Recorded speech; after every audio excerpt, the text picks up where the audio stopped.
আজ আমি এসেছি তালদি স্টেশনে। কয়েকদিন আগেও এই জায়গাটা ছিল সারি সারি দোকান। সকালে চায়ের কাপে ধোঁয়া উঠত, যাত্রী একটু দাঁড়িয়ে গল্প করতেন, কেউ তাড়াহুড়ো করে জল কিনতেন, আবার কেউ ট্রেনের অপেক্ষায় সময় কাটাতেন এখানেই। আজ সেই জায়গাটা অনেকটা ফাঁকা। রেলওয়ে জমিতে থাকা দোকানগুলো ভেঙে দেওয়া হয়েছে। নিয়মের দিক থেকে হয়তো এটা একটা প্রশাসনিক সিদ্ধান্ত, কিন্তু এই দোকানগুলোর সঙ্গে জড়িয়ে থাকা মানুষগুলোর কাছে বিষয়টা শুধু একটা দোকান ভেঙে যাওয়ার ঘটনা নয়। হয়তো কারো দিনের শুরু হতো এই দোকান খুলে, হয়তো কারো সন্তানের পড়াশোনার খরচ চলতো এখান থেকে, হয়তো কারো পরিবারে একমাত্র আয়ের উৎস ছিল এই ছোট্ট ব্যবসাটা। তবে গল্পের আরেকটা দিকও আছে। এখন স্টেশনের এই অংশটা অনেক বেশি খোলামেলা, যাত্রীদের চলাচল সহজ হয়েছে, ভিড়ও কমেছে, এবং অনেকেই বলছেন আগের তুলনায় স্টেশনটা এখন অনেক বেশি সুন্দর এবং স্বস্তিদায়ক লাগছে।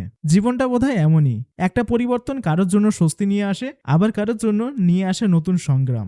আজ এখানে দাঁড়িয়ে মনে হচ্ছে এই ফাঁকা জায়গাটা শুধু কয়েকটা দোকান হারানোর গল্প নয়, এটা কিছু মানুষের স্বপ্ন, পরিশ্রম আর বাস্তবতার গল্পও বটে। সময় এগিয়ে যাবে, স্টেশন আরো বদলাবে, নতুন কিছু তৈরি হবে, কিন্তু যারা বছরের পর বছর এই জায়গাটাকে নিজেদের কর্মস্থল বলে চিনতেন, তাদের স্মৃতিগুলো হয়তো থেকে যাবে আরো অনেক দিন। তালদি স্টেশনের এই পরিবর্তনকে আপনি কিভাবে দেখছেন? উন্নয়নের জন্য এমন পদক্ষেপ কি নেওয়া জরুরি ছিল, নাকি ক্ষতিগ্রস্ত মানুষদের আরো ভালো বিকল্প ব্যবস্থা থাকা উচিত ছিল? আপনার মতামত কমেন্টে জানাতে পারেন। আমি হাসান, দেখছেন এমএইচ ট্রাভেল বাংলা। আবার দেখা হবে নতুন কোনো গল্প নিয়ে। ভালো থাকবেন সকলে।